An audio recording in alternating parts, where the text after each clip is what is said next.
Hey, why were you both in the bathroom together? My 4-year-old daughter pointed at my husband and my older sister, uttering these curious words. To me, it was an innocent question, but for my husband, it seemed like a bombshell. He tried to maintain composure, forcing a smile, but the panic in his eyes was evident. Sweat beaded on his forehead, streaming down like a flood. I saw you. What were you doing there? Her relentless innocence left my husband flustered. Suspiciously, he stammered, and I resolved to uncover the secret hidden behind that bathroom door.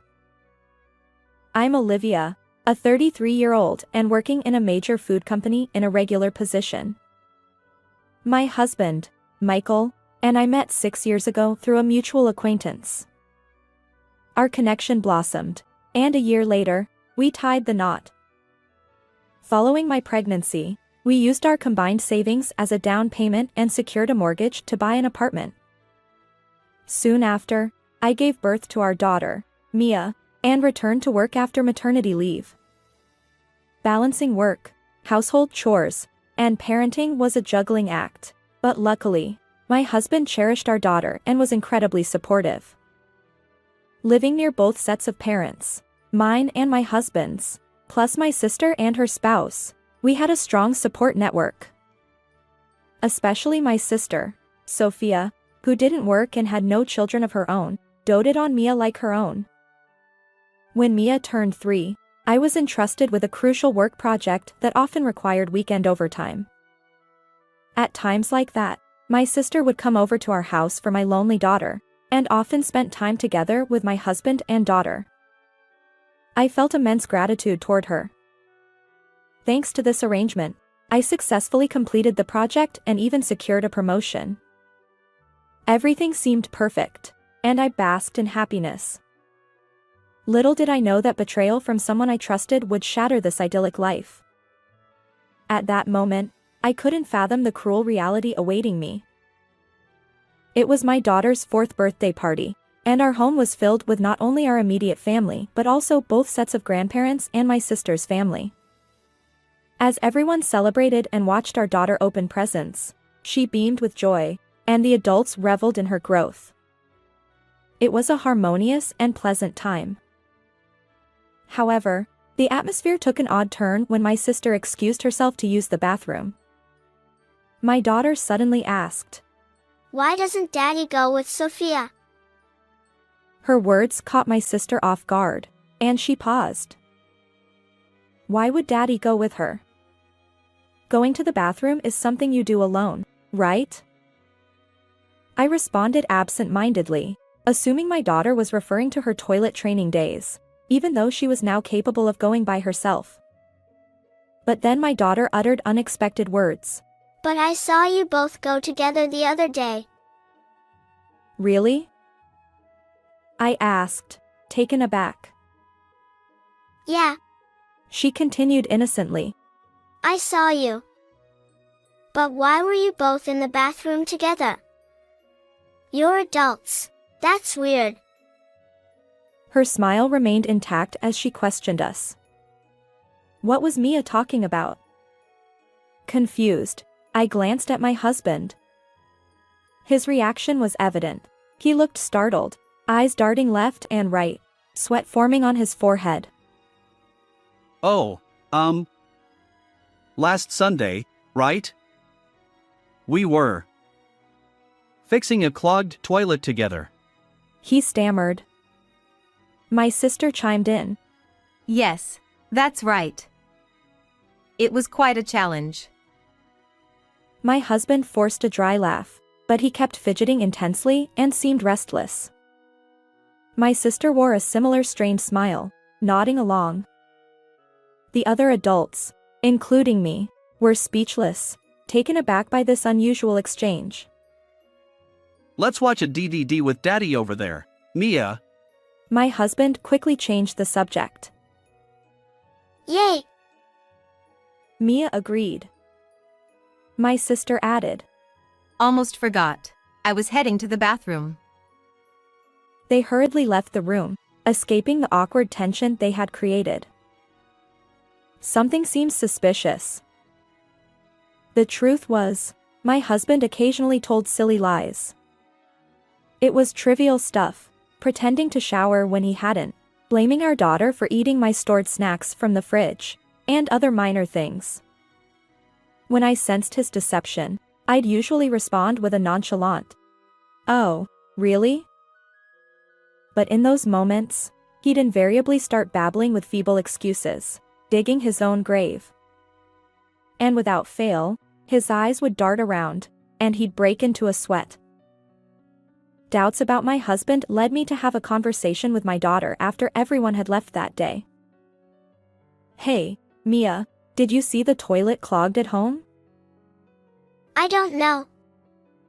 Daddy and Sophia always lock the bathroom. Always? Haven't Daddy and Sophia gone to the bathroom together more than once? Sophia was my sister. Mia nodded, confirming that my husband and sister frequently went to the bathroom together. Her innocent words left me feeling uneasy. Plus, I'd never heard my husband mention a clogged toilet before. What could my husband and sister be doing in there every time? Surely not.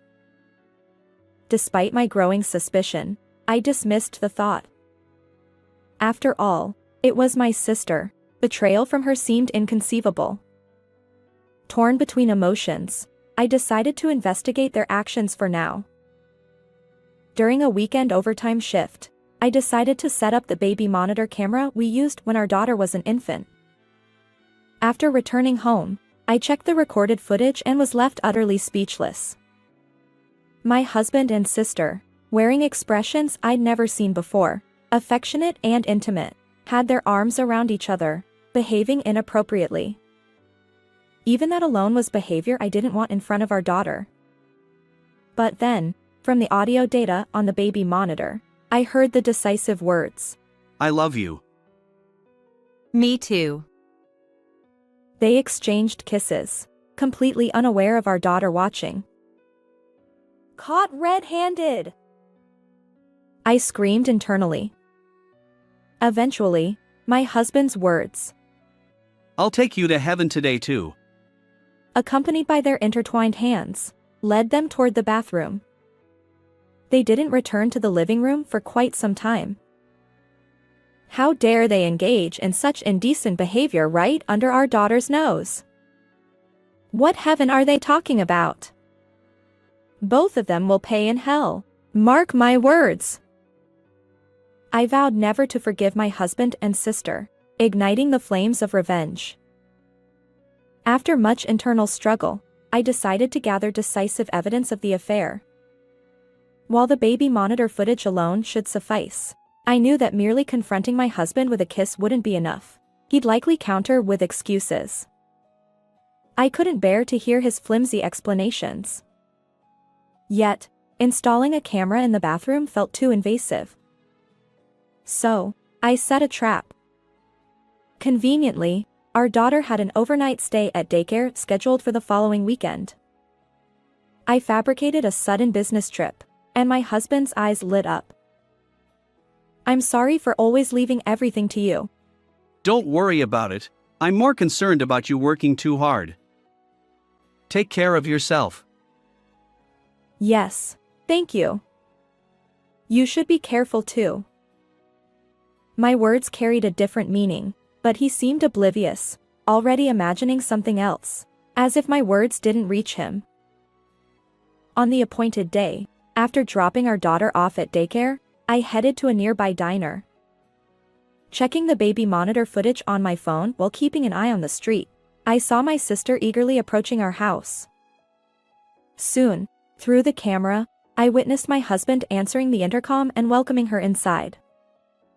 A few seconds later, they both returned to the living room, completely undressed. My, how hungry are they? I recoiled at their audacity, then hurried home to confront them. As I unlocked the door and entered the house, I noticed discarded clothing strewn across the entrance. However, There was no sign of the two individuals in the living room. Could it be? In our bedroom. Trembling with anger, I headed toward the bedroom. But just then, I caught sight of a figure on the balcony. It seemed that both of them had sensed my return and instinctively fled to the balcony. Through the glass, I observed my husband and sister crouched in the corner, peering fearfully in my direction. Witnessing my husband's frightened eyes and my sister's slack-jawed expression, I was overwhelmed with intense revulsion and locked the door, leaving them both outside. He had finally realized that hiding was futile.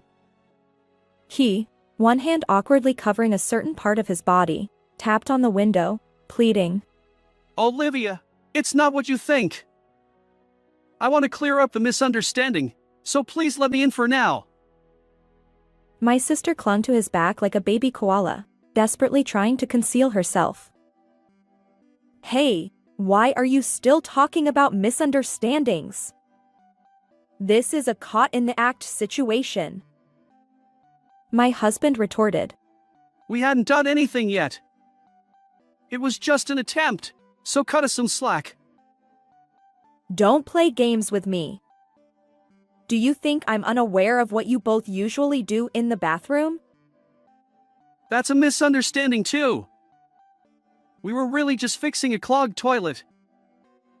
Exasperated by my husband's poor excuses, I revealed that I had set up a surveillance camera in the living room to watch what was going on. I saw both of you being affectionate. You even went as far as kissing, didn't you? Hugs and kisses are just friendly gestures. I wanted to raise Mia to be friendly with people. Cheating doesn't fall under friendly gestures. So why did you both head to the bathroom afterward? That's because the toilet was clogged. We were planning to contact the manufacturer since it happened too frequently. I relentlessly pressed my husband for answers, but he continued with flimsy excuses. He refused to acknowledge his guilt, and I was thoroughly exasperated by his unyielding attitude. As I remained silent, my husband switched tactics, using a soft voice to say, "It's cold," or "I might catch a cold." But when he realized I wasn't budging, he suddenly grew aggressive.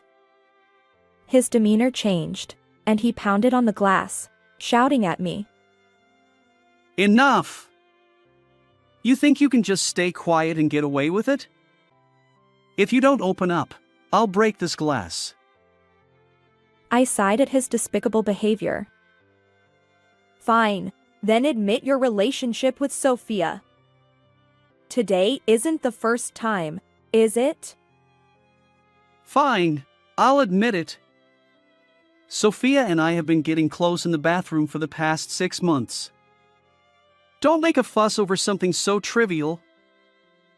Wow, now you're just being defiant. You're truly despicable. As I unlocked the window, my husband and sister leaped inside like startled boars. Hey, how could you do this?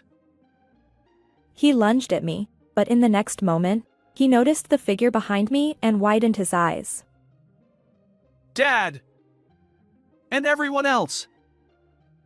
In fact, on my way from the diner to home, I had contacted my parents, in-laws, and my sister's husband.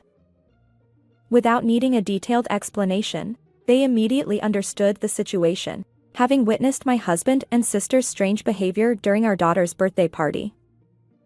They rushed over to support me. You shameless scoundrel! My husband, cowed by his father's angry voice, had lost all his bravado. Just then, our doorbell rang. It was a police officer. Apparently, a neighbor had reported suspicious activity on the balcony. My husband, clad in nothing but a bath towel, profusely apologizing to the police, curious neighbors, and onlookers who had gathered. Eventually, after the police left, my husband returned to the living room alongside my sister, both still wrapped in bath towels. They faced the stern reprimands of our respective parents. I'm sorry. It was just a momentary lapse. Olivia doesn't pay attention to me because of work, and I got carried away. I'm truly sorry too. My husband has been busy, and I felt lonely. Despite their tearful apologies, they continued to frame the situation as if my brother-in-law and I were somehow at fault. Do you really think those excuses will fly? However, my feelings for my husband had long since cooled, and I didn't even feel anger anymore. Enough. Let's get a divorce, I declared, thrusting the divorce papers I had already obtained from the registry office toward my husband. At that moment, my brother-in-law chimed in, also mentioning his divorce with my sister. Feel free to use these, I said, handing him an extra set of divorce papers. Wait a minute. Seeing the divorce papers, my husband's face paled, and he clung to me. Olivia, I'm sorry.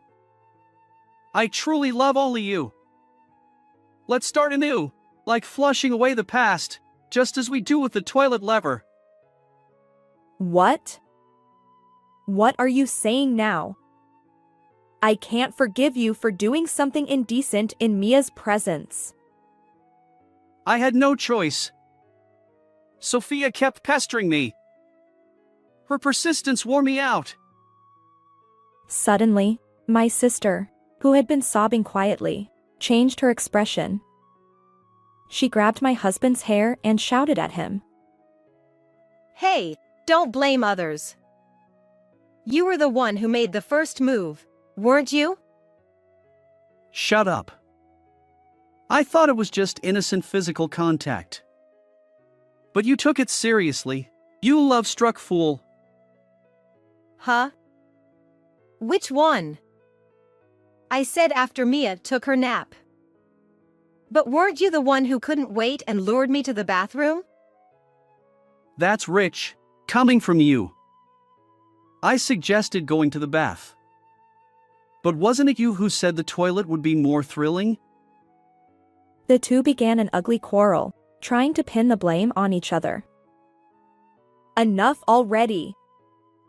It doesn't matter who, it's just disgraceful. After that, they both hung their heads in shame as they were scolded by everyone present, following my lead. And even then, they continued to mumble some resistance, but the more they spoke, the more they were bombarded with criticism. In the end, we both signed the divorce papers with our parents as guarantors. Shortly thereafter, divorces were successfully finalized for both my husband and me, as well as my sister and brother-in-law.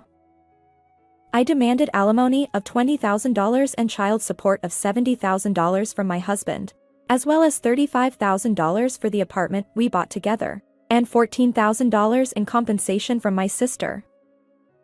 My husband and sister were each sued by my brother-in-law for $14,000 in damages.